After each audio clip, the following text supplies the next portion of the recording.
전상욱대 기자 어서 오세요. 네, 안녕하십니까. 오늘 기자수첩은 어떤 내용 가지고 오셨습니까?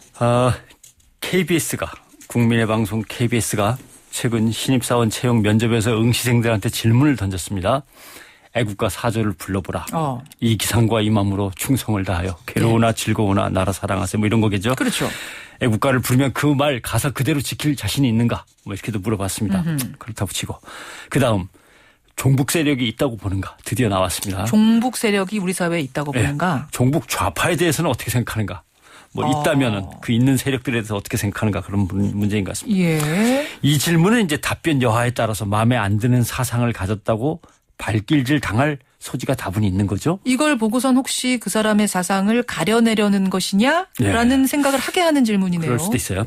오히려 또 질문하는 면접관의 사상이 애매모호한 그런 질문도 있어요. 뭔가요? 건국일을 언제로 보는가.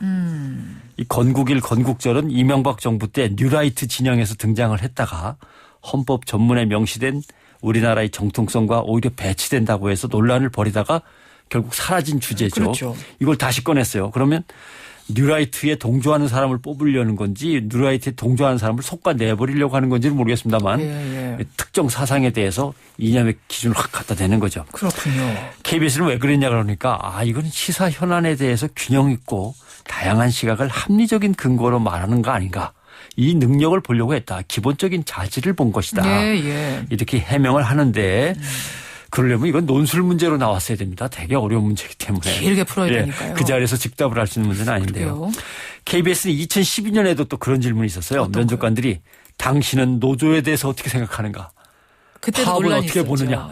맞아요. 사실은 헌법이 보장하고 있는 노동 3권이고 법에 허용된 쟁의 수단 중에 하나다. 이제 이렇게 답을 한 사람도 있었을 그 사람은 텐데. 이제 저하고 취재 현장에서 만나기는 어렵겠죠. 채용은 어려운 겁니까? 그렇게 답했으면? 그럴 것 같습니다. 그런데 정작 사상 검증을 나름대로 해야 할 곳에서는 또 안 합니다. 여기가 국정원인데 국가정보원이 지난주 중앙합동신문센터를 공개했습니다. 그래서 일부 언론에 보도된 내용을 제가 소개를 하겠습니다. 어떤 건가요? 이제 국정원이 탈북자들을 수용해 놓고서 이제 그 사람이 제대로 탈북한 사람인지 아니면 간첩인지 이제 가려내는 그 단계이겠죠. 그런 게 있죠. 수용해서 방에다 가둔 뒤 밖에 못 나오게 하고 폐쇄 회로 TV로 감시했다.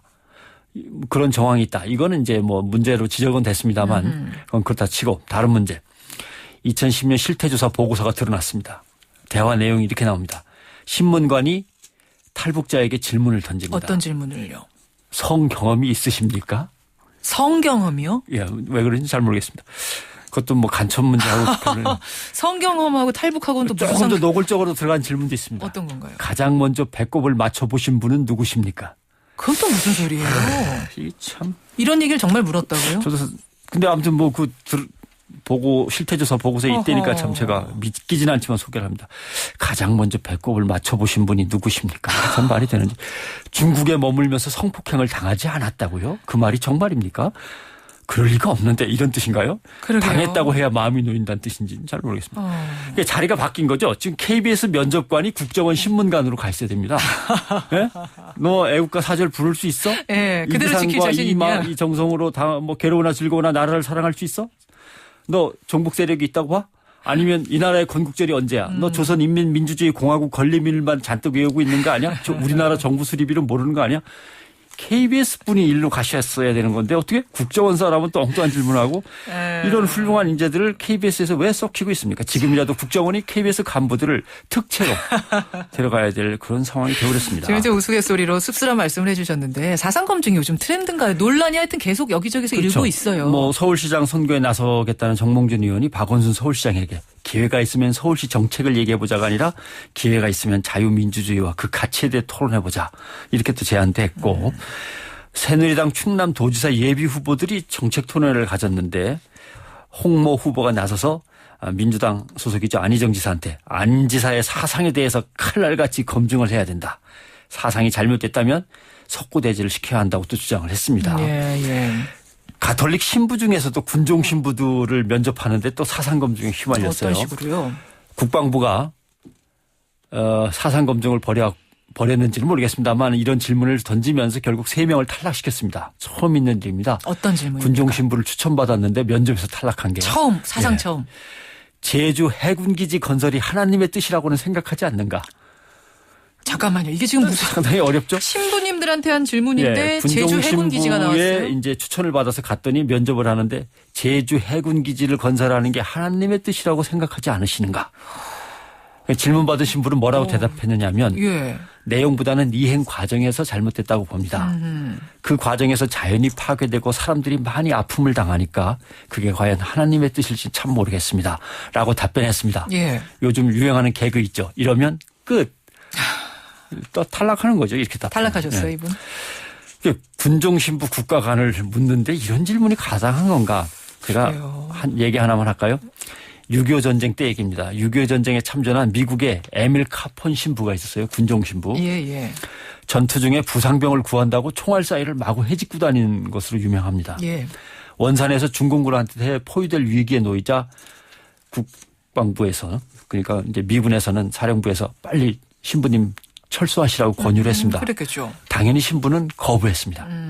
움막을 짓고 끝까지 부상병을 돌보다가 결국 체포돼서 포로가 됐어요. 그래요. 눈이 실명 직전까지 가고 다리를 저었는데도 불구하고 공산군 경비막사에서 감자와 소금을 훔쳐다가 포로들을 먹이다 들키기도 하고 예. 1951년 부활절에는 이맘때입니다. 처형당할 위험을 무릅쓰고 나무 막대기로 십자가를 만들어서 부활절 연합예배를 집전했습니다. 와, 대단합니다. 끝까지 포로들을 돌보다가 예. 이질과 폐병으로 35살 나이에 숨졌습니다. 35이요? 예. 꼭 1년 전인데요.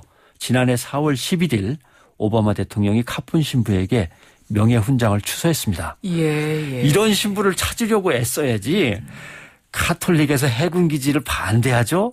이런 보복성 인사면접이나 하고 해군기지를 멋지게 짓는 것이 하나님의 뜻입니다. 이런 대답을 하는 신부를 찾으려고 한다면 아이고 참 못났다 정말. 여기서 생각하겠습니다. 대법원도 사상검증에 칼날에 오락가락했습니다. 대법원이요? 예. 지난해 10월이죠. 통합진보당 대리투표 사건에서 무죄 판결이 나왔다고 새누리의원들이 요새 좌편향 판결을 보면 화가 납니다. 판결이 과연 적절한 겁니까? 국민의 일반적 눈높이에도 못 맞추는 판결이 아닙니까? 어느 쪽으로 생각하십니까? 뭐 이렇게 대법원을 또 몰아붙이기도 했습니다. 그랬죠. 북한도 하긴 요즘 사상검증이 유행해서 지난달 초에 최룡해 인민군 총정치국장이 체포돼서 요새 뭐 사상 검토 학습을 받고 있다고는 뭐 얘기를 듣습니다만. 그러니까 대한민국 국민에게는 헌법이 보장한 사상의 자유가 있는 거 아닙니까? 우리한테는. 그렇죠. 마구 묻고 따지고 일방적으로 비판할 수 없습니다. 누구든 자기 사상을 또 사람들 앞에서 이실직고하라고 이렇게 몰아붙여질 압박을 받을 그런 책임도 없는 겁니다. 그렇죠. 어떤 일에 꼭 필요해서 당신의 국가관을 설명하라고 요구할 수는 있죠. 그러려면 누가 들어도 납득할 수 있는 상황에서 모두가 수긍할 만한 타당한 질문 그 정도면 충분한 건데 찬반이 엇갈리는 주제를 놓고 양자택일 하라고 강요하는 거는 부적절한 거죠. 예. 자기의 기준을 전체 기준으로 삼는 것 자체가 오만함이라고 볼 수 있는 겁니다. 예. 여러분의 생각은 어떠십니까? 오늘 생각할 거리 던져주셨어요. 변상욱 대기자 수고하셨습니다. 고맙습니다.